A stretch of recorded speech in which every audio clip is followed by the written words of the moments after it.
မနေ့ကတော့ငါဘုံဘုံတို့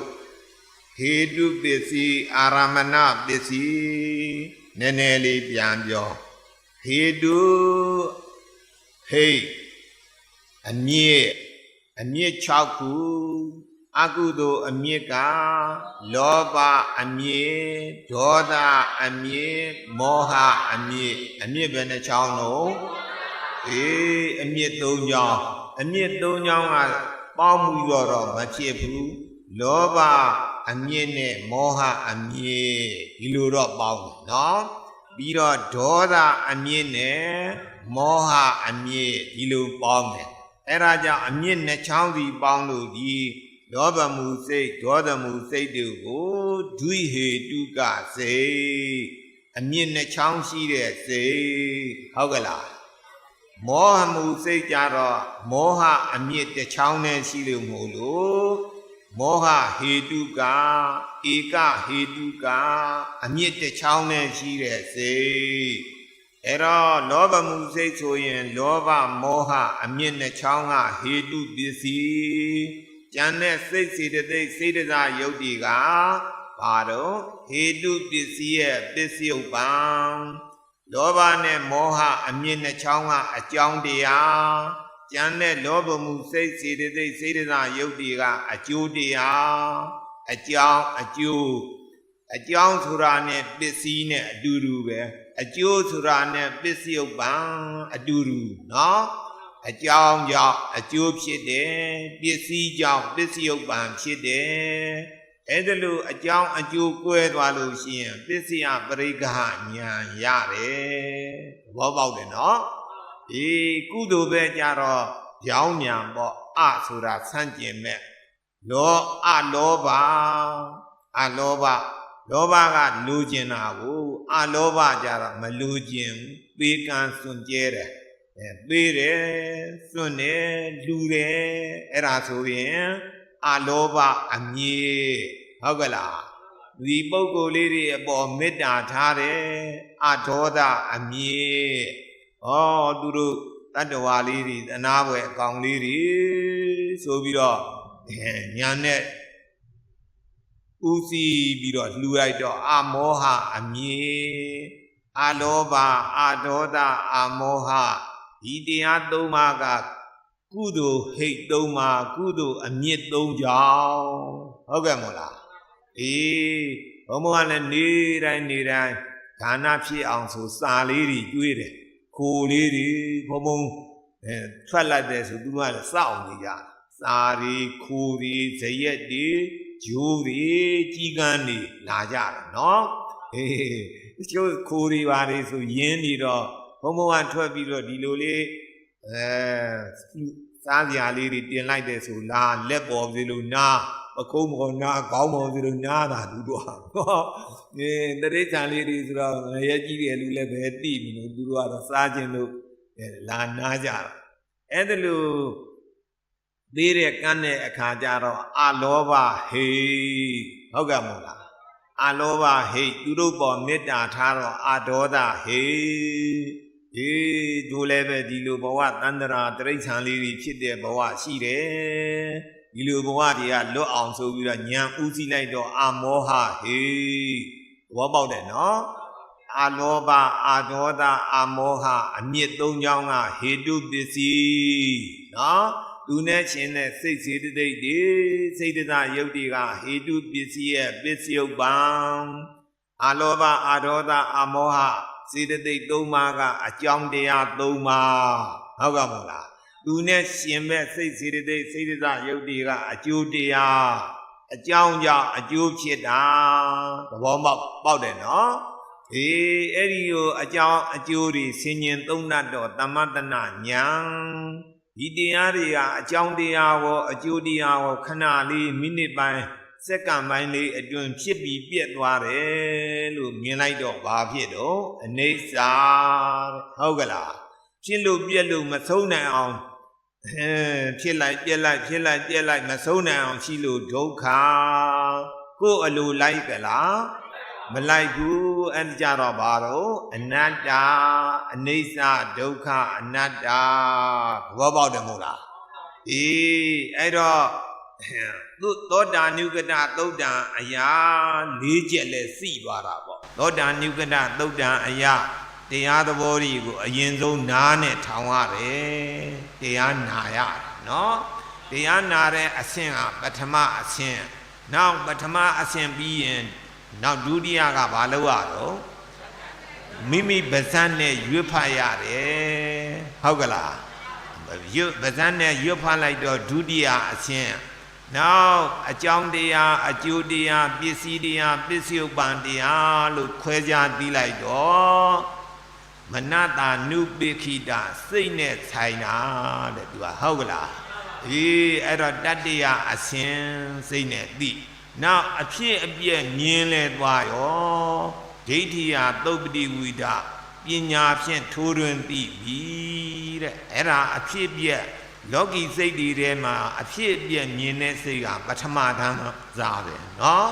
အဲ့ဒီအဖြစ်အပျက်မြင်ရင်အဖို့တံပြီဖို့တံပြီနော်အဆင့်၄ဆင့်လုံးရခုတရားနာလိုက်တဲ့အတွက်အဆင့်၄ဆင့်ရပြီမဟုတ်လားအဲ့တော့မနေ့ကတော့အဆင့်ဟေတုပစ္စယောတိအလုံးဆိုကြည့်တာမအောင်ဟေတုပစ္စယောတိဟေတုတံမြုတ်တကာနံဓမ္မာနံတံသမုဋ္ဌာနာနိသရူပနံ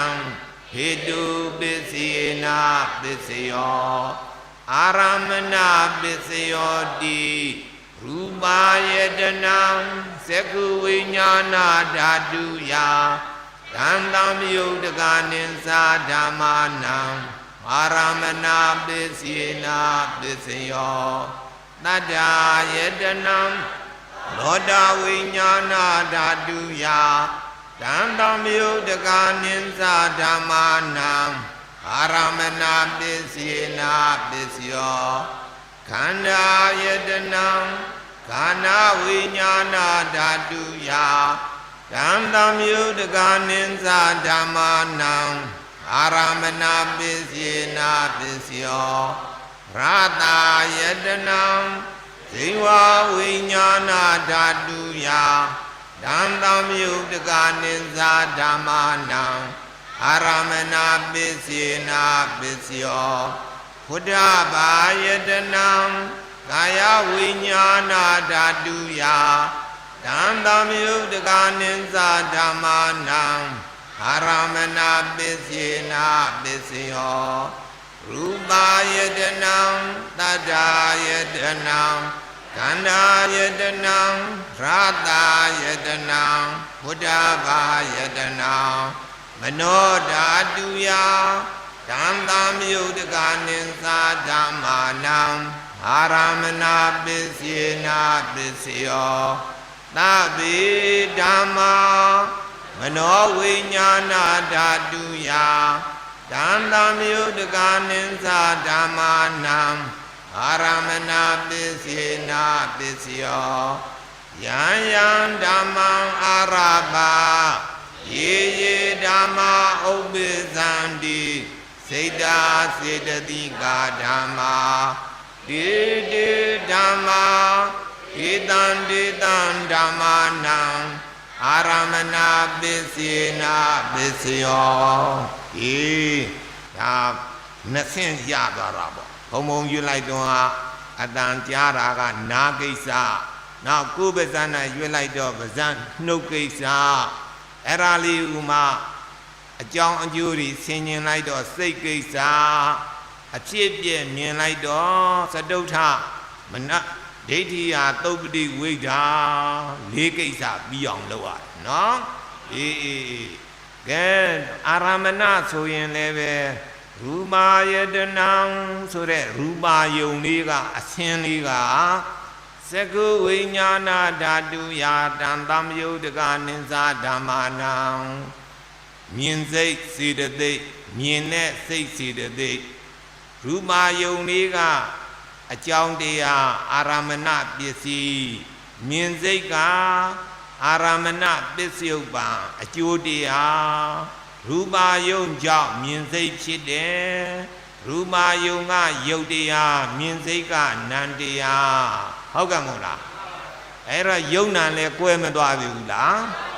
အေးရူပယုံကအကြောင်းတရားမြင်စိတ်ကအကျိုးတရား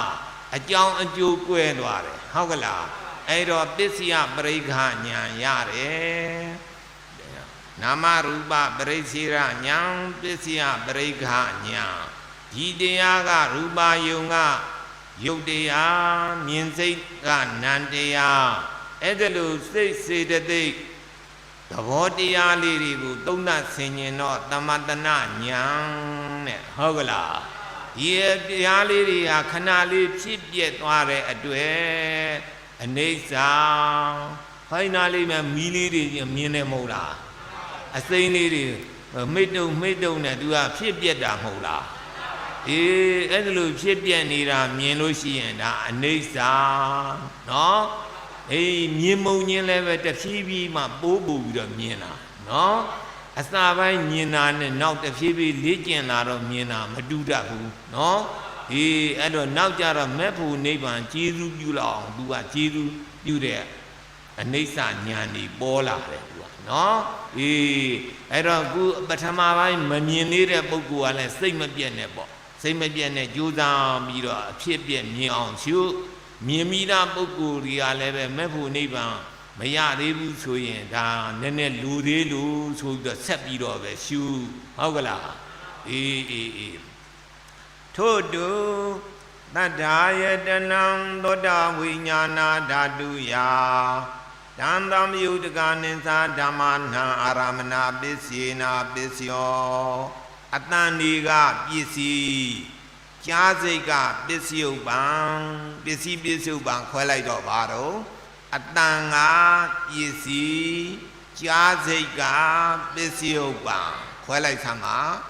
အတန်ကပစ္စည်းကြားစိတ်ကပစ္စယုပံ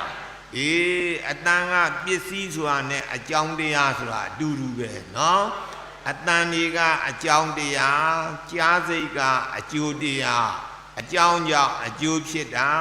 ပစ္စယပရိက္ခညာဒီအတန်ဒီနဲ့အတန်ဒီကယုတ်တရားကြားစိတ်ကနံတရားဖြစ်ပြက်သွားတယ်အတန်လေးတွေတစ်လုံးပြီးတစ်လုံးဖြစ်ပြက်တယ်မဟုတ်လားအေးတချို့ကသိပ္ပံပညာကမြင်မှမြင်ရမှယုံတာမမြင်ရရင်မယုံဘူးဘယ်ဖះကမြင်ယုံနေကမလဲကြားလဲကြားမှဟုတ်ကလားနံလဲနာမှရက်လဲရက်မှထီလဲထီမှစိတ်ကူးရော6ခုဟေတုပစ္စည်းမဲ့6ခုဆိုသလိုအာရမဏပစ္စည်းလဲအာယုံ6ခုရူပါယုံတတ္တာယုံခန္ဓာယုံရတယုံဘုဒ္ဓဘာယုံဓမ္မာယုံဆိုလိုက်သမ်းပါဦးရူပါယုံရတယုံဘုဒ္ဓဘာယုံဓမ္မာယုံအေးဒါကိုရူပါရမဏကိုရူပါရံလို့ဆိုဖို့ပဲပေါ့ဒါရှင်းဆရာတွေကရံလို့မဆိုဘဲနဲ့ရုံလို့ဆိုတော့ရှင်းဆရာတွေအတိုင်းပေါ့နော်အေးမှားတယ်လို့မဆိုရဘူးပေါ့ရူပါရံတတ္ထာရံခန္ဓာရံရတရံဘုဒ္ဓဘာရံဓမ္မာရံလို့ဆိုရင်မှတ်ပါတယ်သူနော်အေးဗမာလူတတ္တလေးဆိုရင်တော့အစင်အတန်အနံအယတာအတွေ့အထိသဘောဆိုသမ်းအောင်အစင်အတန်အနံအယတာအတွေ့အထိသဘောအေးအစင်ကမြင်စိတ်ကကျေးဇူးပြုတယ်အတန်ကကြားစိတ်ကကျေးဇူးပြုတယ်အနံ့ကနာမ်စိတ်ကကျေးဇူးပြုတယ်အယတာကရက်စိတ်အားကျေးဇူးပြုတယ်အတွေ့အထိကထိတိစိတ်အားကျေးဇူးပြုတယ်ဓမ္မာယုံကစိတ်ကူးစိတ်အားကျေးဇူးပြုတယ်မနေ့ကကိုရင်လေးစိတ်ကူးတယ်မဟုတ်လားမင်းတို့ကတော့လည်းပဲစိတ်ကူးကြည့်ရင်ဖြစ်တာပဲเนาะအဲ့တော့စိတ်ကူးတဲ့မဲ့ပေါ်တဲ့ဓမ္မာယုံတွေကပစ္စည်းစိတ်ကူးစိတ်ကပစ္စယုပ္ပံအဲ့ဒါလို့ပစ္စည်းပစ္စယုပ္ပံ အကျဉ်းချုပ်ကတော့ယံယံဓမ္မံအာရဘယေယေဓမ္မာဥပ္ပဇန္တိစိတ်ဓာစေတသိကာဓမ္မာအာယုန်လေးတစ်ခုခုကိုအာယုန်ပြုပြီးတော့စိတ်စေတသိက်တွေပေါ်တယ်အဲ့ဒီအာယုန်ကပစ္စည်းပေါ်လာတဲ့စိတ်စေတသိက်ကပစ္စယုတ်ပံအကျဉ်းချုပ်ကတော့အဲ့ဒါပါပဲတဲ့ဟုတ်ကလားဒါကယံယံဓမ္မအာရဘဆိုတဲ့စကားရကအကျဉ်းချုပ်ဘုရားကပြောတာနော်အာယုန်တွေကအမျိုးမျိုးရှိမှာပေါ့ရူပယုန်တွေကလည်းပဲအဖြူအနီးအကြောင်းအကြားမျိုးစုံရှိတယ်မဟုတ်လားအတန်တွေကလည်းပဲယောက်ျားသားမိန်းမသားစန္ဒယာသားနှဲသားပြွေသားစသည်ဖြင့်အတန်တွေငှက်တန်ကြက်တန်ဝက်တန်အတန်တွေမျိုးစုံရှိတယ်မဟုတ်လားအေးဘယ်အတန်ပဲရှိဖြစ်အဲ့ဒီအတန်ကိုအာယုံပြုတ်လိုက်လို့စိတ်ကလေးတွေကြားစိတ်ပေါ်ရင်အတန်ကပစ္စည်းကြားစိတ်ကပစ္စယုတ်ပံဘောပေါက်တယ်နော်အေးအဲ့တော့ဟေတုပစ္စယောအာရမဏပစ္စယောနှစ်ပစ္စည်းအပြီးထားလိုက်ကြအောင်စို့နော်ပြီးတော့ဘာတော့အဓိပတိပစ္စယောတိဟုတ်ကဲ့မဟုတ်လားအဓိပတိပစ္စယောတိဆရာတော်ကတစ်ခေါက်အရင်ဖတ်လိုက်ပါဦးမယ်နော်မနေ့ကဓိပတိပစ္စယောပြီးပြီလားအေးမပြီးသေးဘူးနော်အဓိပတိပစ္စယောတိသန္တာဓိပတိသန္တာသံယုတ်တကနန္ဓမ္မာနံတံသမုဋ္ဌာနာနိစ္စရူပနံအဓိပတိပစ္စေနာပစ္စယောဒါတဝက်ကြဝိရိယဓိပတိဝိရိယသံယုတ်တကနန္ဓမ္မာနံတံသမုဋ္ဌာနာနိစ္စရူပနံအဓိပတိပစ္စေနာပစ္စယောနှစ်ဝက်ကြဖြစ်သွားစိတ်ဓာဓိပတိစိတ်ဓာသံယုတ်တကနန္ဓမ္မာနံတံသမုဋ္ဌာနာနိစ္စရူပနံအဓိပတိပစ္စေနာပစ္စယောသုံးဝဲကြဝိမန္တာဓိပတိဝိမန္တာသံယုတ်တကနန္ဓမ္မာနံတံသမုဋ္ဌာနာနိစ္စရူပနံအဓိပတိပစ္စေနာပစ္စယောလေးဝဲကြသူကသန္တာဝိရိယစိတ်ဓာဝိမန္တာလို့အဲ့ဒီတရား၄ခုကဘိုလ်ကြီးတွေသူကအဲ့ဒီဘိုလ်ကြီးတွေ၄ဝက်ကြပြီးတော့မှအာရမဏဓိပတိအတွက်ယံယံဓမ္မံကရုံကတဝါယေယေဓမ္မာဥပ္ပဇန္တိစိတ်ဓာစေတသိကာဓမ္မာတေတေဓမ္မာဒေတံဒေတံဓမ္မာနံအဓိပတိပစ္စေနာပစ္စယောကဲအလုံးဖတ်လိုက်စမ်းပါဦးအဓိပတိပစ္စယောတိသန္တာဓိပတိသန္တာသမုဋ္ဌာနာဓမ္မာနံသံသမုဋ္ဌာနာနိစ္စရူပနံအဓိပတိပစ္စေနာပစ္စယောဝိရိယဓိပတိသမုဋ္ဌာနာနိစ္စရူပနံအဓိပတိပစ္စေနာပစ္စယောစိတ်ဓာဓိပတိတံသမုဋ္ဌာနာနိစ္စရူပနံအဓိပတိပစ္စေနာပစ္စယောဝိမန္တာဓိပတိဝိမန္တာသံယုတ်တကနန္ဓမ္မာနံတံသမုဋ္ဌာနာနိစ္စရူပနံ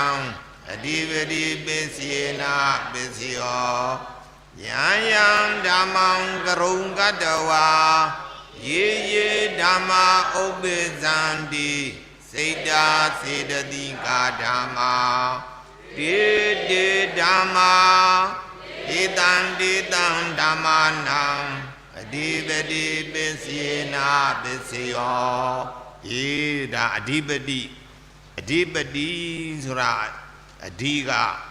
စက်သွယ်တဲ့တရားတို့ရဲ့ပတိအရှင်သခင်သူနဲ့စက်သွယ်တဲ့တရားတွေရှိစိတ်စေတသိက်စေတစာယုတ်တွေရှိအဲ့ဒီတရားတွေထဲမှာ तू ကပတိဆိုတာဘိုလ်ကြီးပေါ့အဓိပတိဘိုလ်ကြီးတရား၄ပါးသန္တာရဲ့ဝိရိယရဲ့စိတ်ဓာရဲ့ဝိမာန်တဘယ်နှခုတော့ ရေလိုက်စမ်းမှသန္တာဝီရိယစိတ်တာဝိမာန်တာသူတို့ဘိုးကြီး၄ယောက်ဘိုးကြီး၄ပါးတရားကြီး၄ပါးသူတို့ကရန်ခါမယ်သန္တာကဘိုးလောက်တာရန်ခါမယ်တော့ဝီရိယကဘိုးရန်ခါမယ်စိတ်ကဘိုးရန်ခါမယ်ဝိမာန်တာဆိုတဲ့ပညာကဘိုးကြီးနော်ဥမာအပြင်လူ၄ယောက်ရှိတယ်ထားကြပါစို့လူ၄ယောက်ရှိလို့ရှိရင်ရွာ၄ရွာတရွာဒီသူတို့ကနေကြနောက်ပိုင်းကျတော့ပေါင်းပြီးတော့လူအဲ့ဒီလူ၄ယောက်ခရီးသွားကြခရီးသွားတော့ပြန်လာလို့ရှိရင်အဲ့ဒီမောင်ဘဆိုတဲ့လူရဲ့ရွာကြလို့ရှိရင်မောင်ဘကခေါင်းဆောင်ပြီးတော့ရှေ့ရသွားတာပေါ့ဟုတ်ကလားဒီမောင်လှဆိုတဲ့လူရွာရောက်တော့ဘယ်သူကခေါင်းဆောင်မလို့မောင်လှခေါင်းဆောင်မှာသူကဟုတ်လားသူ့ရွာသူကကြေးတာကိုမောင်လှမောင်ဘမောင်ဝလို့ထားလိုက်ပါဦးမောင်ဝဆိုတဲ့လူရွာရောက်တော့ဘယ်သူကခေါင်းဆောင်လို့မောင်ဝကခေါင်းဆောင်မယ်နောက်ဆုံးလူကြတော့လေသူကခေါင်းဆောင်မယ်ပေါ့ဒီလည်းပဲသန္တာဝီရိယစိတ်တာဝိမာန်တာအဲ့ဒီတရား၄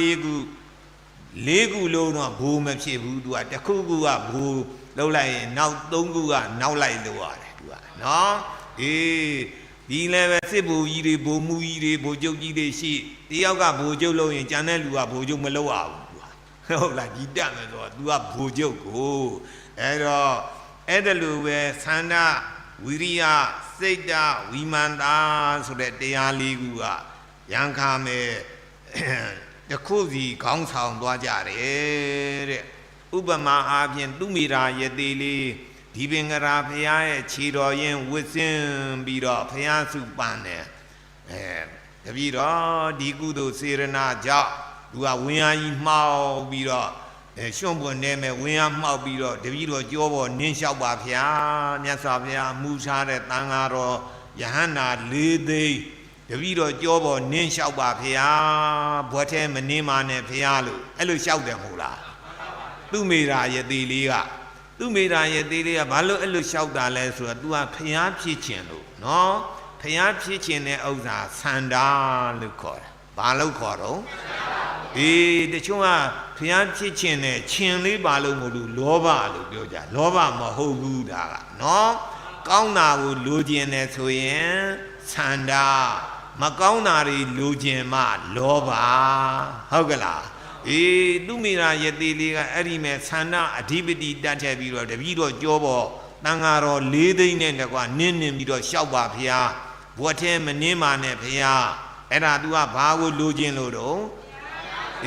ဖျားစုလိုချင်လို့နော်ဖျားဖြစ်ခြင်းလို့အဲ့ဒီဖျားဖြစ်ခြင်းနဲ့သန္တာကအဓိပတိတက်လိုက်တာ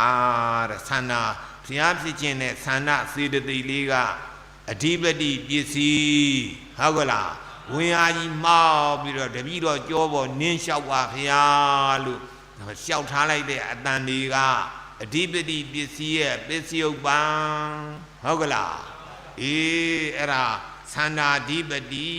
သန္တာတံပယုတ်တကာနံဓမ္မာနံ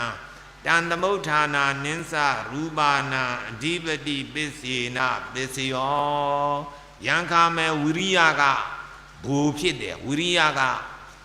အကြီးအကဲဖြစ်တို့အလောင်းတော်ဇနကမင်းသားပင်လေတဲ့သင်္ဘောပြက်ကြားဘူးတယ်မဟုတ်လားပင်လေတဲ့သင်္ဘောပြက်တော့ကူးတယ်သူကကူးခါရဲဒီပင်လူတွေတော့ငါးရီလိတ်သေးမိကြောင်ကြီးအစားပြက်သွေးချင်းချင်းရဲအိုင်နာလေးတို့အိုင်နာလေးသွေးရီရဲလို့ပင်လေကြီးတွေကရဲတောက်သွားပြီငါးရီလိတ်တွေအစားပြက်ကြလို့အလောင်းတော်မင်းသားတွေကတော့ကူးတယ်လက်ပြက်ကူးဝိရိယနဲ့ဝိရိယဆိုတာမလျှော့ရဘူးအဲ့တော့နတ်သမီးကလာပြီးတော့ပင်လေစောင့်တဲ့နတ်သမီးကဟဲ့ကောင်းစနကသူများတွေသေးကုန်ပြီဒီပင်လေကြီးတင်ကူးလို့ရောက်ပါမလားမြင်ကမ်းမမြင်လမ်းမမြင်ကြီးဆုံးချမရှိလေပင်လေကြီးကူးလို့လကမိုက်ရကြတော့မပေါ်လို့နတ်သမီးကပြောတယ်သူကနော်ပြောတော့ तू ကဘယ်လိုပြန်ပြောတော့ဆိုယောက်ျားဆိုတာဝိရိယအထုတ်ရတယ်ရတာမရတာအပထားဟုတ်ကဲ့မို့လား အာမထုတ်သေးဘူးအားလျှော့ပြလို့ဖြစ်ပါမလားမဖြစ်ဘူးအဲ့လိုပဲဝိရိယကျူးစားရတယ်ယောက်ျားဆိုတာဝိရိယရှိရအဓိပတိတက်ရတယ်ဆိုပြီးတော့အဲ့ဒီမဲ့ဇနကမင်းသားလေးပင်လေကူးတဲ့ဝိရိယစေတသိက်ဒီအဓိပတိပစ္စည်းဟုတ်လားလက်ပြကူးပြီးတော့တခါတော့တပြန်းပြန်းနဲ့ကူးခတ်နေတဲ့ဥစ္စာတွေကအဓိပတိပစ္စည်းရဲ့ပစ္စည်းဥပ္ပံသဘောပေါက်တယ်မဟုတ်လား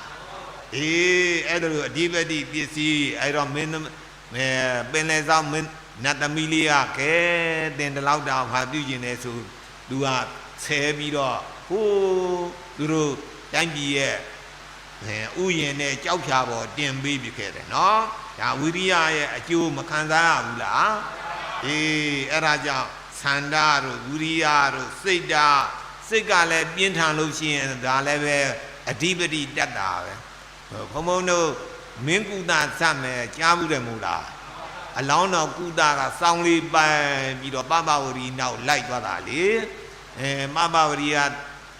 ပြန်သွားတော့ကဲငါတော့မလျှော့ဘူးဆိုပြီးတော့ तू ကစိတ်ဇွဲတန်တဲ့ပပဝရီကိုမနေဘူးဆိုပြီးတော့စောင်းပိုက်လိုက်တော့ဟိုကြတော့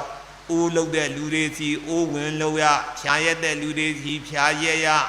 အမျိုးမျိုးသူအပင်မအဆင်းရဲခံတယ်စိတ်ဓာတိပတိလိုချင်တဲ့ပပဝရီလိုချင်တဲ့စိတ်ကပေါ့နော်အေးအဲ့ဒီလိုချင်တဲ့စိတ်အဓိပတိတာပြီးတော့ကြိုးစားတဲ့နောက်ပိုင်းကျတော့ရတာပဲဟုတ်ကလားအေးပပဝရီကိုလိုချင်တဲ့စိတ်တွေကစိတ်ဓာတိပတိသူလျှောက်သွားပြီးတော့ဖြာရက်သားတွေအိုးလုတ်သားတွေအမျိုးမျိုးဒုက္ခခံရတာတွေကအဓိပတိပစ္စည်းရဲ့ပစ္စည်းဥပ္ပံဟုတ်လားအေးအဲ့လိုစိတ်စေတသိက်ကိုလည်းပဲကိုယ့်ဟာကိုယ်စဉ်းစားကြည့်ပေါ့နော်ကိုယ့်ဟာကိုယ်စဉ်းစားကြည့်ရင်သိပါလိမ့်မယ်ဘုံဘုံကလည်းငယ်ငယ်နဲ့မန္တလေးရောက်တော့စဉ်းစားကြည့်ရင်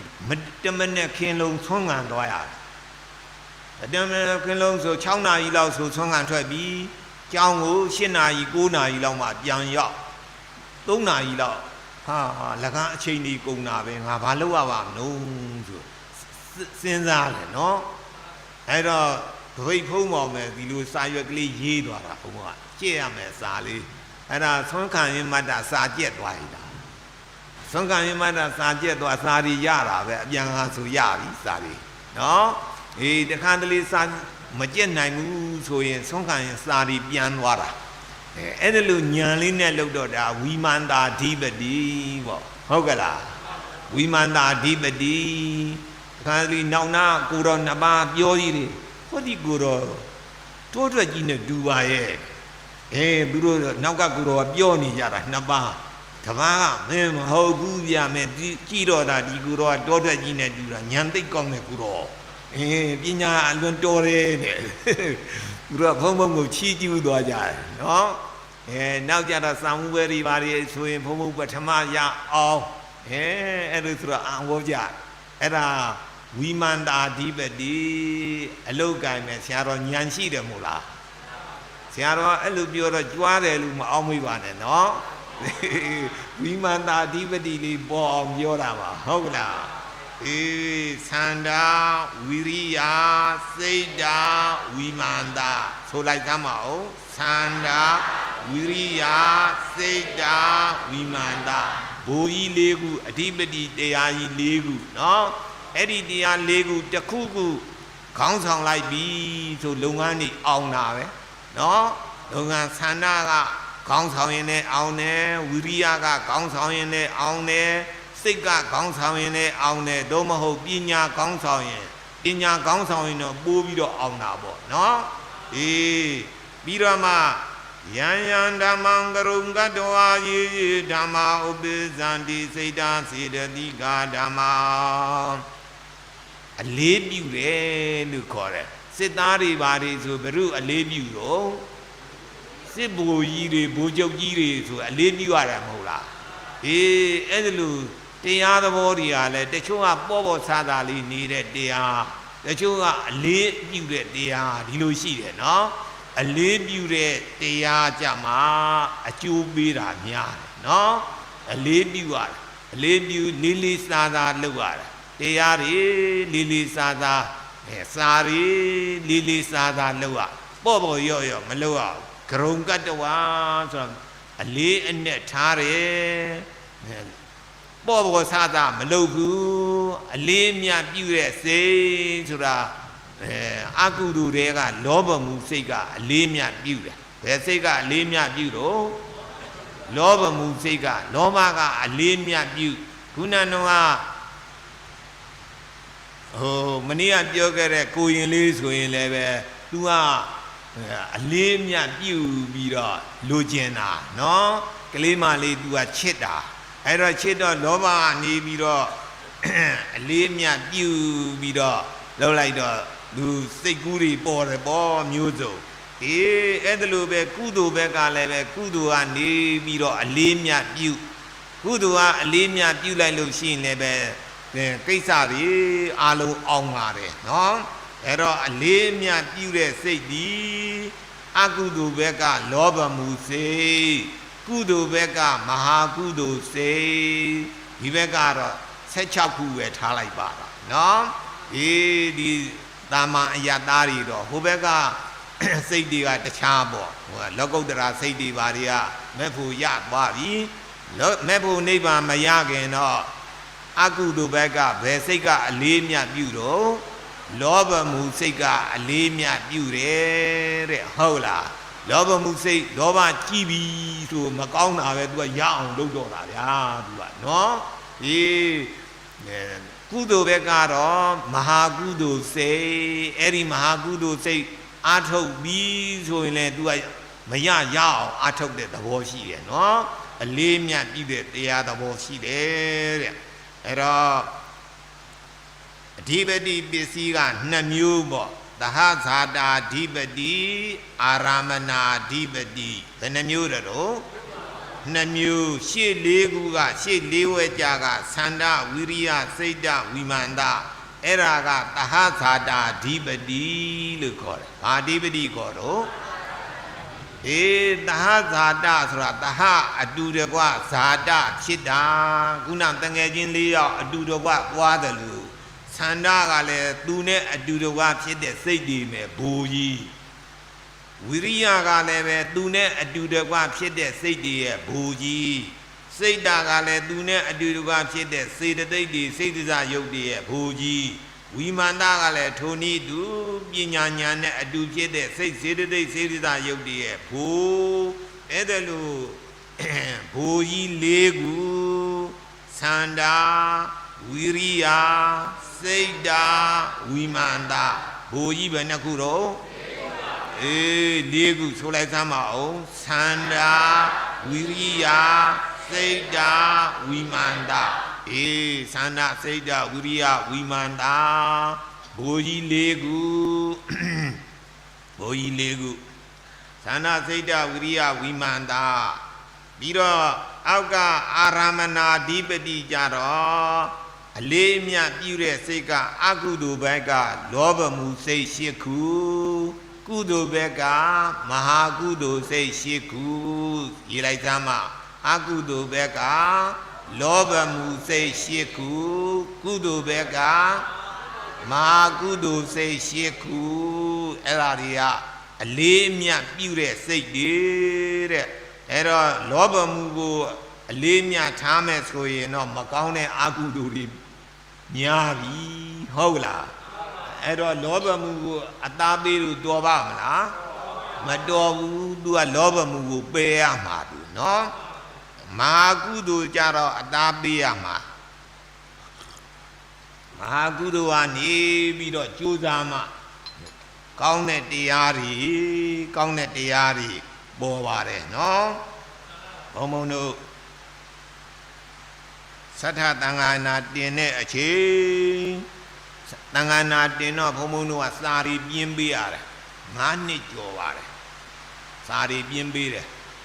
အဲ့ဒါမနေ့ခင်းကြတော့အားတယ်မနေ့ခင်းကနေ့လေတနာကြီးကြမှာစာပြင်း4နာရီကြတော့ဆင်းတနေ့3နာရီလောက်ရတယ်မနေ့ခင်းအားတော့ဘုံဘုံတို့ကစာရီအင်္ဂလိပ်စာရီကြက်တယ်အင်္ဂလိပ်စာရီကြက်ဆ Seran and everyone treasure island,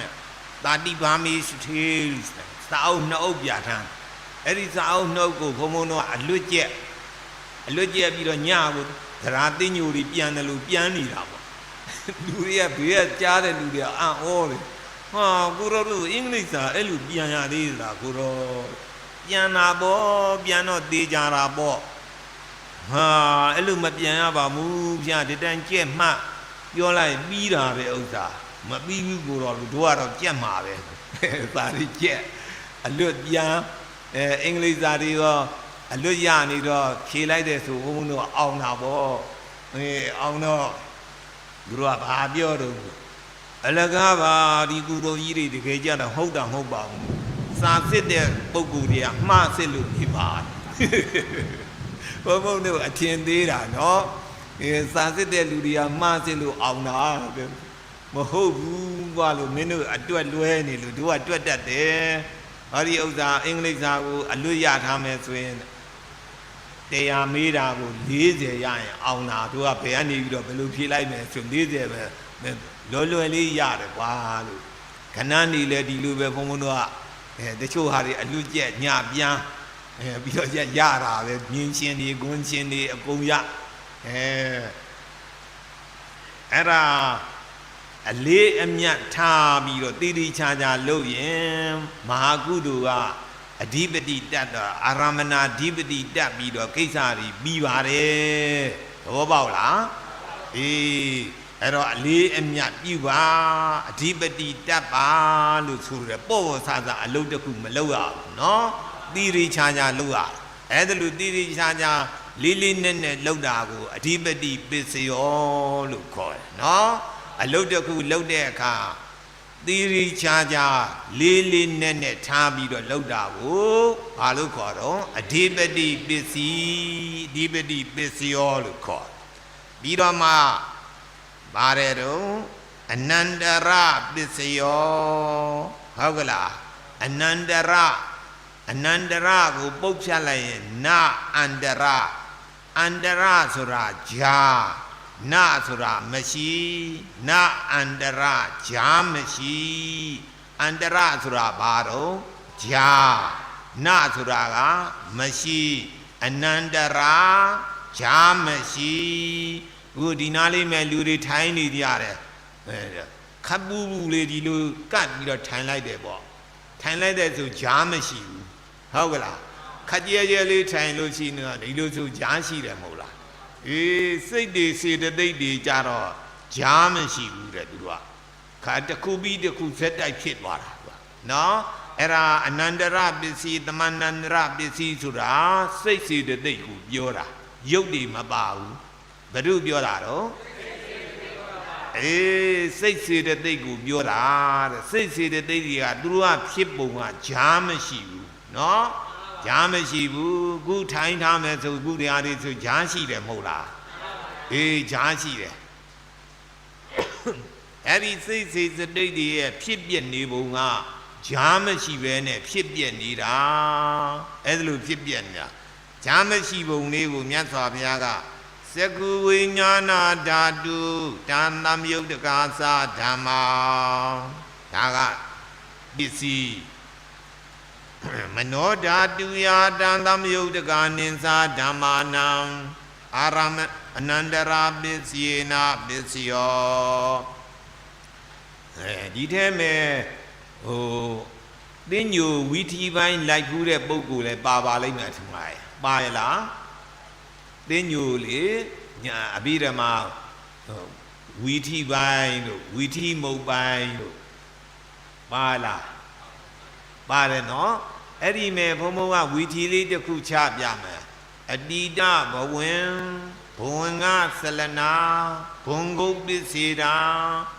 Benza Dwara Wizam Seku Winyin Tambade Sai Tandi Rena Oto Zokonaje Derayo Naje Bawin Hola Soji Damau Adida Bawinga Selena Pungo Bisida Benza Dwara Wizam Seku Winyin တံပတိဆိုင်တန်တိရဏဟုတ်ထောဇောခုနှစ်ကြိမ်တရားယုံနှစ်ကြိမ်ဘဝင်အဲ့လိုစိတ်စေတသိက်တွေဖြစ်ပုံကိုအဲ့ဒါဝီထီလို့ခေါ်တယ်ဝီထီဆိုတာစိတ်အစဉ်ပေါ့နော်ဝီထီဆိုတာစိတ်အစဉ်အဲ့ဒီစိတ်အစဉ်တွေဖြစ်ပြနေပုံကကြားမရှိဘူးတဲ့ဘယ်လိုဖြစ်ပြနေတော့ကြားမရှိဘူးတခါတည်းတစ်ခုပြီးတစ်ခုဇက်တိုက်ဖြစ်နေတာနော်အဲ့ဒါလိုဖြစ်တယ်တဲ့စိတ်စေတသိက်တွေဖြစ်ဖို့ရုပ်တွေကြတော့ကြားရှိတာပေါ့ဥပမာအပြင်ဟောင်းနာမြင်လား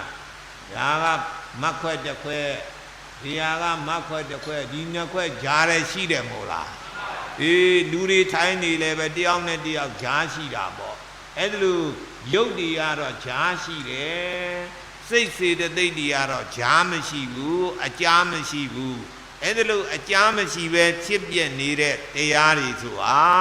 စိတ်စေတသိက်တရားတွေဟုတ်ကလား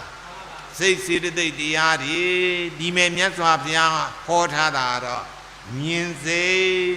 ပစ္စည်းပြီးတော့ကြတော့မနောဓာဆိုတာလက်ခံစေလက်ခံစိတ်တံပတိဆိုင်ဆိုတာတံပတိဆနာဆိုတာလက်ခံတဲ့စိတ်လက်ခံတဲ့စိတ်စက္ကုဝိညာဉ်စိတ်ဆိုတာမြင်စိတ်တံပတိဆိုင်ဆိုတာမနောဓာဆိုတာလက်ခံစိတ်ဥပမာပြန်ဒီကူတရားနာလာတယ်တချို့ကလှူခြင်းတယ်ဘုနာလေးအလူကံဌာနလေးလက်ခံတဲ့ဌာနရှိတယ်မို့လားအေးအဲ့ဒါလိုပဲအဲ့ဒီအလူကံဌာနလက်ခံတဲ့ဌာနကမနောဓာလို့ခေါ်တယ်လက်ခံစိတ်နော်မြင်စိတ်ပြီးရင်ပါလာတော့လက်ခံစိတ်ပြီးလို့ရှိရင်စုံစမ်းစိတ်တဲ့တန်တိရဏဟုတ်ကလားလက်ခံစိတ်ပြီးရင်ပါတော့တန်တိရဏစုံစမ်းစိတ်စုံစမ်းတဲ့စိတ်စုံစမ်းတဲ့စိတ်အဲ့ဒီလိုအစဉ်လေး၃ခုထားကြပါစို့မြင်စိတ်လက်ခံစိတ်စုံစမ်းစိတ်မြင်စိတ်ဒီလက်ခံစိတ်အားကြားမရှိဘူးကျေစုပြုတယ်ဟုတ်လားအဲ့ဒီလက်ခံစိတ်ဒီစုံစမ်းစိတ်အားတန်တိရဏစိတ်အားကြားမရှိဘူးကျေစုပြုတယ်မြင်စိတ်ပြီးရင်လက်ခံစိတ်ပြီးရင်စုံစမ်းစိတ်သုံးခုကြားမရှိဘူးဇက်တိုက်ခါရစက္ကန့်ပိုင်းလေးအတွင်းဖြစ်ပြသွားတယ်ဟုတ်ကလားအဲ့ဒါလိုဖြစ်ပြတာကိုအနန္တရပစ္စည်းကြားမရှိဘဲနဲ့ကျေစုပြုတဲ့ပစ္စည်းသဘောပေါက်လားအေးသဘောပေါက်တယ်ဥမာပြန်ဒီနာလေးမဲ့ကျိုးတွေရှိဟိုကနေပြီးတော့လျှက်စစ်ဓာတ်တရားနေပြီးတော့လွှတ်လိုက်တယ်ဆိုရင်အဲ့ဒီလျှက်စစ်ဓာတ်ကလေးတွေကဒီလိုလောက်လာတာဒီလိုခုံးလိုက်တာမဟုတ်ဘူးသူကကြားမရှိဘူးလိုက်တာနော်အဲ့ဒါလိုပဲရုပ်တရားတွေတရားစစ်အားတွေကကြားမရှိလိုက်တယ်လို့ဒီစိတ်စေတသိက်တွေကလည်းကြားမရှိဘဲနဲ့ကျေစုပြုပြီးတော့သွားတာအဲ့ဒါကိုဘာလို့ခေါ်တော့အနန္တရပစ္စည်းကြားမရှိဘဲနဲ့ကျေစုပြုတဲ့တရားနော်ကြားမရှိတဲ့ကျေစုပြုတဲ့တရားဆိုရင်ပထမဆုံးမြင်စိတ်လက်ခံစိတ်စုံစမ်းစိတ်ဆိုတာမှာမြင်စိတ်လက်ခံစိတ်စုံစမ်းစိတ်အေးမြင်စိတ်ဆိုတာမျက်စုံနဲ့ဒီလိုဖွင့်ကြည့်လိုက်မြင်လာပေါ့အဲ့ဒီမြင်ပြီးလို့ရှိရင်အဲ့ဒီမြင်တဲ့အာယုံလေးကိုလက်ခံတဲ့စိတ်ကလေးကလက်ခံလိုက်တာတဲ့သူကတံပတိဆိုင်ဆိုတဲ့မနောဓာတ်ကလေးကနော်အဲ့ဒီမနောဓာတ်လက်ခံစိတ်ပြီးလို့ရှိရင်စုံစမ်းတာပေါ့ထောက်လှမ်းရေးသဘောမျိုးလေးပေါ့နော်တန်တိရဏလေးကထောက်လှမ်းရေးစိတ်ကလေးကိုထားပါတော့ဒီလိုဘာတော့ဟဲ့ဩဒါယူပါယုံပါဒီလိုပေါ့သူကစုံစမ်းပြီးတော့နော်မြင်စိတ်လက်ခံစိတ်စုံစမ်းစိတ်မြင်စိတ်ဒီလက်ခံစိတ်ကဈာမရှိကျေစုပြုတယ်လက်ခံစိတ်ဒီစုံစမ်းစိတ်အားဈာမရှိကျေစုပြုတယ်စိတ်၃ခုဟုတ်ကလားထို့အတူကြားစိတ်လက်ခံစိတ်စုံစမ်းစိတ်ဆိုသားမအောင်အေးကြားစိတ်နားကနေပြီးတော့ကြားလိုက်တယ် ကြားစိတ်ပေါ့ကြားစိတ်ပြီးရင်လက်ခံစိတ်ဖြစ်တယ်လက်ခံစိတ်ပြီးရင်စုံစမ်းစိတ်ဒီကလည်းပဲနားကလည်းစိတ်၃ခုဟုတ်ကလားမျက်လုံးက၃ခုမြင်စိတ်လက်ခံစိတ်စုံစမ်းစိတ်နားကကြားစိတ်လက်ခံစိတ်စုံစမ်းစိတ်နှာခေါင်းကလည်းထုံနည်းတူပဲနာမ်စိတ်လက်ခံစိတ်စုံစမ်းစိတ်ရှားကလည်းပဲရက်စိတ်လက်ခံစိတ်စုံစမ်းစိတ်ဟုတ်လားကိုယ်ကလည်းဒီလိုပဲထိစိတ်လက်ခံစိတ်စုံစမ်းစိတ်အဲ့ဒါလို့ဓာရ၅ခုပေါ့မျက်စိနားနှာခေါင်းရှားကိုယ်ပြီးတော့မှမနောဓာရဒီကဘဝင်စိတ်ဟုတ်လားဘဝင်မဲ့လည်းပဲဘဝင်စိတ်ဒီမနောဓာတ်မနောဝိညာဏဓာတ်ဒီလက်ခံစိတ်စုံစမ်းစိတ်ဇောစိတ်ဒီဖြစ်ပြနေတဲ့ဈာမရှိဘဲနဲ့ဖြစ်ပြနေတယ်ကဲဘုံဘုံကအခုနမျက်စိနားနှာခေါင်းရှားကိုဒီဟာလေးပဲအရင်ဆိုးပြတာမအောင်ပဲကြည့်လိုက်စမ်းပါဦးအနန္တရပစ္စယောတိသက္ခုဝိညာဏဓာတုတန်တမြုတ္တကာသဓမ္မာဒါမြင်စိတ်မနောဓာတုယာတန်တမြုတ္တကာနိသဓမ္မာနံဒါလက်ခံစိတ်အနန္တရပစ္စယေနပစ္စယောမနောဓာတုတန်တမြုတ္တကာသဓမ္မာဒါလက်ခံစိတ်မနောဝိညာဏဓာတုယာတန်တမြုတ္တကာနိသဓမ္မာနံဒါကစုံစမ်းစိတ်အနန္တရာပစ္စယေနပစ္စယောဒါနှစ်ဝက်ကြပြီးတော့စိတ်နေအပြင်၃ခုမြင်စိတ်လက်ခံစိတ်စုံစမ်းစိတ်စိတ်၃ခုပြီးတော့နောက်တစ်ခါကြားစိတ်သောတာဝိညာဏဓာတုတန်တမြုတ္တကာသဓမ္မာကြားစိတ်မနောဓာတုယာတန်တမြုတ္တကာနိသဓမ္မာနံဒါလက်ခံစိတ်အနန္တရာပစ္စယေနပစ္စယောမနောဓာတုတန်တမြုတ္တကာသဓမ္မာဒါလက်ခံစိတ်တမ္ပတိဆိုင်စိတ်မနောဝိညာဏဓာတုယာတန်တမြုတ္တကာနိသဓမ္မာနံဒါစုံစမ်းစိတ်တန်တိရဏစိတ်တို့အားအနန္တရာပစ္စယေနပစ္စယောဈာမရှိဘဲနဲ့ကျေးဇူးပြုတန့်ဖြစ်လိုက်တာသူကနော်ပြီးတော့မှမျက်စိနားပြီးတော့နှာခေါင်းလာမှာခန္ဓာဝိညာဏဓာတုတန်တမြုတ္တကာသဓမ္မာဒါနံစိတ်မနောဓာတုယာတန်တမြုတ္တကာနိသဓမ္မာနံဒါကလက်ခံစိတ်နံစိတ်ကလက်ခံစိတ်အားအနန္တရာပစ္စယေနပစ္စယောဈာမရှိဘူးနော်ပြီးတော့မှလက်ခံစိတ်ကစုံစမ်းစိတ်အားမနောဓာတုတန်တမြုတ္တကာသဓမ္မာဒါကလက်ခံစိတ်မနောဝိညာဏဓာတုယာတန်တမြုတ္တကာနိသဓမ္မာနံဒါစုံစမ်းစိတ်တို့အားအနန္တရာပစ္စယေနပစ္စယောမျက်စိနားနှာခေါင်းပြီးတော့ရှားဟုတ်ကလားဇိဝဝိညာဏဓာတုတန်တမြုတ္တကာသဓမ္မာဒါရက်စိတ်မနောဓာတုယာတန်တမြုတ္တကာနိသဓမ္မာနံဒါကလက်ခံစိတ်အနန္တရာပစ္စယေနပစ္စယောမနောဓာတုတန်တမြုတ္တကာသဓမ္မာဒါကလက်ခံစိတ်မနောဝိညာဏဓာတုယာတန်တမြုတ္တကာနိသဓမ္မာနံသူဟာစုံစမ်းစိတ်တို့အားအနန္တရာပစ္စယေနပစ္စယောမျက်စိနားနှာခေါင်းရှား၄ခုပြီးတော့နောက်ကိုဟုတ်လားကာယဝိညာဏဓာတုတန်တမြုတ္တကာသဓမ္မာထိတိစိတ်မနောဓာတုယာတန်တမြုတ္တကာနိသဓမ္မာနံလက်ခံစိတ်အနန္တရာပစ္စယေနပစ္စယောမနောဓာတုတန်တမြုတ္တကာသဓမ္မာလက်ခံစိတ် မနောဝိညာဏဓာတုယတံသမယုတကနိသဓမ္မနံဒါကစုံစမ်းစိတ်တို့အားအနန္တရာပစ္စယေနာပစ္စယောအဲ့တော့မျက်စိနားနှာခေါင်းရှာကိုယ်ဟုတ်လား၅ခုတစ်ခုခုမဲ့နှစ်ဝက်ကြသည်ဖះဟောလိုက်တော့10ဝက်ကြပေါ့ကဲအားလုံးဖြည်းဖြည်းဆိုကြည့်သားမအောင်အနန္တရာပစ္စယောတိ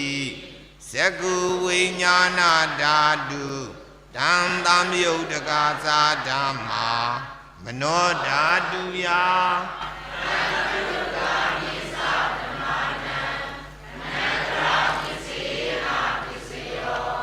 မနောဓာတုတံသမယုတ်တကာသာဓမ္မာမနောဝိညာဏဓာတုယတံသမယုတ်တကာနိသဓမ္မာနံအနန္တရာပစ္စယေနာပစ္စယောသောတာဝိညာဏဓာတုတံသမယုတ်တကာသာဓမ္မာမနောဓာတုယတံသမယုတ်တကာနိသဓမ္မာနံအနန္တရာပစ္စယေနာပစ္စယောမနောဓာတုတံသမယုတ်တကာသာဓမ္မာတံသမယုတ်တကာနိသဓမ္မာနံအနန္တရာပစ္စယေနာပစ္စယောခန္ဓာဝိညာဏဓာတုတံသမယုတ်တကာသာဓမ္မာမနောဓာတုယတံသမယုတ်တကာနိသဓမ္မာနံအနန္တရာပစ္စယေနာပစ္စယောမနောဓာတုတံသမယုတ်တကာသာဓမ္မာတံသမယုတ်တကာနိသဓမ္မာနံအနန္တရာပစ္စယေနာပစ္စယောဇေဝဝိညာဏဓာတုတံသမယုတ်တကာသာဓမ္မာမနောဓာတုယတံသမယုတ်တကာနိသဓမ္မာနံအနန္တရာပစ္စယေနာပစ္စယောမနောဓာတုတံသမယုတ်တကာသာဓမ္မာမနောဝိညာဏဓာတုယတံသမယုတ်တကာနိသဓမ္မာနံအနန္တရာပစ္စယေနာပစ္စယောကာယဝိညာဏဓာတုတံသမယုတ်တကာသာဓမ္မာမနောဓာတုယတံသမယုတ်တကာနိသဓမ္မာနံ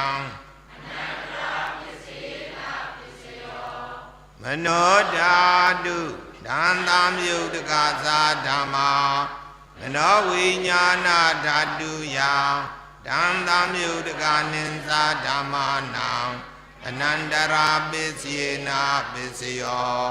အဲ့ဒါအနန္တရပစ္စည်း10ဝက်ကြပြီးသွားပြီပေါ့နော်မြင်စိတ်ကြားစိတ်နာမ်စိတ်ရဲစိတ်ထိစိတ်ဟုတ်လားမြင်စိတ်ကလက်ခံစိတ်အားအနန္တရတတ္တိအနန္တရတတ္တိဟူသည်ဈာမရှိပဲကျေစုပြုလိုက်တာမြင်စိတ်ပြီးရင်လက်ခံစိတ်ဆက်ပါဠိလိုဆိုတော့သက္ကုဝိညာဉ်စိတ်ပြီးရင်တမ္ပတိဆိုင်စိတ်တန့်ဖြစ်တာတဲ့ဟုတ်ကလားဈာချမနေတော့ဘူးเนาะပြီးတော့တမ္ပတိဆိုင်ဆိုတော့လက်ခံစိတ်ပြီးရင်စုံစမ်းစိတ်အဲ့ဒီတန့်ဖြစ်တာဒီသုံးခုဟာဈာမချပဲနဲ့တန့်ပြီးတော့ဖြစ်သွားတယ်အဲ့ဒါကိုအနန္တရပစ္စည်းဈာမရှိတဲ့ပစ္စည်းဟုတ်ကလားအဲ့ဒါလိုဥစ္စာတွေကတော့မြတ်စွာဘုရားကိုယုံကြည်တဲ့အနေနဲ့ဒါကြီးညိုရတာပေါ့နော်မြင်ဖို့ကြတော့သိမလွယ်လာဘူးသူကနော်မြင်ဖို့သိမမြင်လည်းပဲဘုရားဒီလိုဟောတယ်မြတ်စွာဘုရားဟောတယ်လို့ကြီးညိုပြီးတော့ယုံကြည်ရတာပေါ့နော်ဟောမို့ဒီပဋ္ဌာန်းတရားတွေအဲ့လိုရွတ်ဖတ်တရဆယ်တဲ့အတွက်ဘုံဘုံအကျိုးခံစားပုံလေးပြောပြပါဦးမယ်နော်ဘုံဘုံကရှိတော့ဗမောတိုက်ဗမောစရောကြီးဆိုတာကြားဘူးကြလားနာမည်ကျော်တယ်သူကနော်အခုဗမောစရောကတော့သိမကျော်ဘူးထားပါဘူးရှေးစရောကြီးကအဲ့ဒီဗမောကျောင်းတိုက်ကြီးနေသွားတော့နှစ်ပေါင်း200နီးပါး ကြာအဲ့ကြောင်းကြီးအိုဂာနီးလဲပြိုဂာနီးနေပြီအဲ့တော့ဘုံဘုံကတိပိဋကဆရာတော်ကြီးမင်းကုန်းဆရာတော်ကြီးကိုစာကူးချပြီးတော့ဆရာတော်ကြီးကဘုံဘုံကိုချစ်ခင်ပါတယ်မြောက်လဲမြောက်စားပါတယ်တခါတော့ဘုံဘုံကဆရာတော်ကြီးပင့်ပြီးတော့တရားဝယ်လေးကျင်းပါတယ်ဆရာတော်ကြီးဒီကြောင်းကြီးဘယ်လောက်အိုးနေတယ်ဆိုလေသိအောင်လို့ပေါ့ဆရာတော်ကြီးကလည်းသိတယ်သိပြီးတော့ဆရာတော်ကြီးဟောလို့မလို့အဲ့ဒီမဲ့ကြောင်းပြင်းမဲ့တကားတွေမပေါ်ပါဘူးမပေါ်ပြီမဲ့လို့သိတော့သွားကြတော့ပေါ့သိတော့သွားကြတော့တခါတော့အဲ့ဒီဘုံဘုံတို့ကြောင်းသားလေးမဲ့ဘောဓိရိတ်တာဆိုတာရှိဘောဓိရိတ်တာကသီလရှင်ကြီးကဘုံဘုံစီလာတယ်ဒေါ်စိတ်တရာဘာလို့မြကဲပြောသားမအောင်ဆရာတော်နဲ့ပြင်ကဆွမ်းစားပင်လာတာပါဗျာဘယ်ချိန်ပေါ့ဘယ်အိမ်ကြွပါဗျာအေးကြွမယ်ဒေါ်စိတ်တရာခမမိမသားဖြစ်နေပြီးတော့တော်လိုက်တာဗျာသူကဖရာကြီးတဆူတဲတယ်မဟာဗောဓိရိတ်တာဆိုတဲ့အတိုင်းဟိုအိန္ဒိယကဖရာပွင့်တဲ့ဗုဒ္ဓဂါယာပုံကြီးဖရာကြီးမှာအကြီးကြီးအဲ့ဒီ108တောင်အမြင့်ကြီးအဲ့လိုတည်းတော့ခမမိမသားဖြစ်နေပြီးတော့ဖရာကြီးပြီးအောင်တဲနိုင်တယ်သူများဖရာတွေကလေပြီးလို့ရှိရင်စိန်မှုတစ်လုံးပဲတင်တယ်သူကစိန်မှု6လုံးတင်တယ်စိန်မှုရှင်တွေကများနေလို့အဲ့တော့ခမစိန်မှုလဲ6လုံးတင်နိုင်တယ်ဖရာဘွယ်တွေလဲနှစ်စဉ်ကျင်းပသတုဒီတာတွေလူတွေလာသမျှလူတွေကြွေမွေးအခမ်းတော်ဟိတာများခမဘုံကြီးတယ်မိမသားဖြစ်ကျုပ်အဲ့ဒီနီလေးပေးတာမဟာလို့ဘုံကြီးတဲ့နီလေးဘုံကတောင်းတာတပည့်တော်မကပဋ္ဌာန်းရွတ်တယ်တာဗျာတပည့်တော်လက်ထဲတစ်ခါတလေပတ်စံတပြားမှမရှိဘူးတပည့်တော်ပဋ္ဌာန်းရွတ်လိုက်တယ်ဆိုဟောဒီတကြောင်လုံးမှု့ကြိုင်နတ်တိပြမာတွေလာတာဗျာနတ်တိပြမာတွေလာလို့ရှိရင်သူကပြောလိုက်တာလေတင်နတ်တို့ပြမာတို့ကျုပ်ဖရာကြီးတဲနေတာအမြင်ပဲခုလက်ထက်ပတ်စံတပြားမှမရှိဘူးကြည့်ရှုလဲလောက်ကြပါဦးလို့ပြောတယ်နောက်တနေ့ဆိုရင်ဟိုကလာဒီကလာနဲ့1သိန်းလူ2သိန်းလူနဲ့10သိန်း15သိန်းရလိုက်တာလေသူကရတယ်ဆိုရင်ခါဘုရားကြီးဆက်တဲပုံသွားရင်အဲ့လိုပြောပြန်ရောသူကအဲ့လိုနဲ့တပီတော့တဲတာဗျတပီတော့ပဋ္ဌာန်းရွတ်တဲလိုက်တာကျုပ်လည်းပဋ္ဌာန်းရွတ်တာကိုဗျာ9နှစ်ကျော်ပါပြီမှမရဘူးဗျာအရှင်ဘုရားရွတ်တာပဋ္ဌာန်းရွတ်တာစံချိန်မကိုက်ဘူးဟောပဋ္ဌာန်းရွတ်တာစံချိန်ကိုက်တယ်ရှိသေးလားဗျာရှိသေးတယ်ဗျာဒါပြောသမှာစံချိန်ကိုက်အောင်ဘယ်လိုရွတ်ရတော့စံချိန်ကိုက်အောင်ရွတ်နည်းလေးမှတ်ထားကြနော်ကဲပြောစမ်းဗျာစံချိန်ကိုက်အောင်ခင်ဗျာဘယ်လိုရွတ်တော့တင့်နာမအနေနဲ့ရှင်မြတ်ပဋ္ဌာန်းရွတ်တော်မယ်ဆိုရင်မျက်နှာတစ်လိုက်ရတယ်ဗျာမျက်နှာတစ်လက်တီချီတွေဆေးရတယ်ဘာလို့တော့များလို့ခင်ဗျာနဲ့နတ်တီပြမာတွေကလာတယ်ဗျာလာတော့အရှင်ဘုရားကိုကနန်းစော်နေတယ်ဆိုမလာခြင်းဘူးတဲ့သူကဟုတ်ကလားနတ်တီပြမာတွေကအမွှေးအကြိုင်တန်တန်ရှင်းရှင်းကြိုက်တယ်အဲ့ဒါကြောင့်အရှင်ဘုရားမျက်နှာတစ်လက်တီချီတွေဆေးလိုက်အောင်ဆေးပြီးမှပဋ္ဌာန်းရွတ်ဖျားကဲကောင်းပါညာလို့တန်တန်ရှင်းရှင်းထားလိုက်ပြီးတော့ပါဗျာပြီးတော့ကြတော့အချိန်မှန်မှန်ရွတ်ရတယ်ဗျာအချိန်မမှန်တော့ဘာလို့တော့များခဏနဲ့နေ့တစ်ခေါက်ဆိုတစ်ခေါက်တော့ပေါ့မဟုတ်သေးဘူးဗျာဥမာဖြင့်7နာရီဗမောဆရာတော်ပဋ္ဌာန်းရွတ်မယ်ဆိုသူတို့ကမှတ်ထားတာတို့7နာရီထိုးတော့မှဟေးဗမောဆရာတော်ပဋ္ဌာန်းရွတ်သွားသားနာကြသူဆိုခေါ်လာကြတာသူတို့ချင်းတငယ်ချင်းတွေပါတယ်မိတ်ဆွေတွေပေါ့နတ်တီပြမာတွေဆွဲခေါ်လာဒီကြရှင်မရပဋ္ဌာန်းမရွတ်ဟိုလို့ဒီလို့ရှောက်လို့စိတ်တူသွားတာဗျာဟုတ်လားအဲ့ဒါကြောင့်အချိန်မှန်မှန်ရွတ်ပါဗျာကဲကောင်းပါဗျာလို့တန်တန်ရှင်းရှင်းရွတ်ရမယ်အချိန်မှန်မှန်ရွတ်ရမယ်ပြီးတော့ပေါ့ဗျာပြီးတော့ကြတယ်ပြီးသားတာလေးကြဲကြဲလေးရွတ်ရတယ်တဲ့ဟုတ်လားရှင်မြတ်ကဟေတုပစ္စည်းအရမဏပစ္စည်းဒီပတိပစ္စည်းဒီလိုလေးစီမမှန်တဲ့လိုလေးလုံးနေမရဘူးဗျာဘာလို့တော့ဗျာသူတို့ကကြဲကြဲလေးရွတ်တော့ဟိုကြီးညိုလို့ကောင်းတာပေါ့ဗျာတဲ့အရှင်ဘုရားအတန်လေးသူတို့နားထောင်ကဖះဟောတဲ့အတန်လေးနဲ့တိုက်ကြည့် ကဲတို့မို့ကြုတ်ရွတ်ပြမယ်ဗျာဟေတုပစ္စယောတိဟေတုတံယုတ်တကနံဓမ္မာနံတံသမုဋ္ဌာနာနိဇာရူပါနံဟေတုပစ္စယေနာပစ္စယောဘယ်နဲ့တော့ကောင်းနေဗျာအဲ့လိုလေးရွတ်ပါတယ်ဟုတ်ပြီကဲတစ်ကပါတယ်တော့တန့်ရှင်းရနှစ်ကအချိန်မှန်ရသုံးကမိမိသားတာကြဲကြဲလေးရွတ်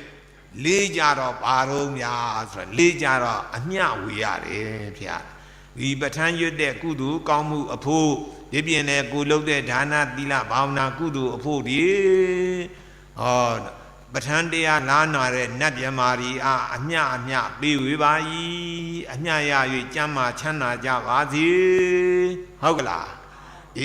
ကျွန်ုပ်ကလည်းပဲလူကျင်တာလေးပြောလိုက်ဖျားတယ်ရှင်များလူကျင်တာဒီเจ้าကြီးပြင်းနေတယ်ဆိုကျုပ်เจ้าကြီးပြင်းနေလို့ပါဗျာလို့ပြောလိုက်တယ်မပြောလဲသိတယ်ဗျာတဲ့သူတို့ကတကိုးရှိတယ်တဲ့ကဲပါညာဒီနေ့ကစကျုပ်အဲ့လူခမည်းပြောသလိုလေးရွတ်ပါမယ်ဆိုရွတ်သူကစံချိန်ကြိုက်ရှိသေးတယ်စံချိန်ကြိုက်ဆိုတာဘယ်လိုဟာစံချိန်ကြိုက်တယ်လဲဆိုတော့ရွတ်ဖတ်နေတွင်ကိုမှုကြိုင်လာပြီဆိုရယ်အဲ့ဒါစံချိန်ကြိုက်ပြီဗျာဘာလို့တော့ဗျာနတ်တိပြမာရီလာပြီဗျာအရှင်ဘုရားစီကိုနတ်တိပြမာရီတရားနာဖို့လာပြီဆိုရင်အဲ့ဒါစံချိန်ကြိုက်ပြီဗျာတဲ့အရှင်ဘုရားလူကျင်တာတွေအကုန်ပြီးဗျာဟုတ်ကလားလူတွေသာခက်နေတာပါဗျာတဲ့နတ်တွေကြတော့အရှင်မြတ်ဒီကြောင်းကြီးပြင်နေတာခဏလေးပြီးတယ်ဗျာ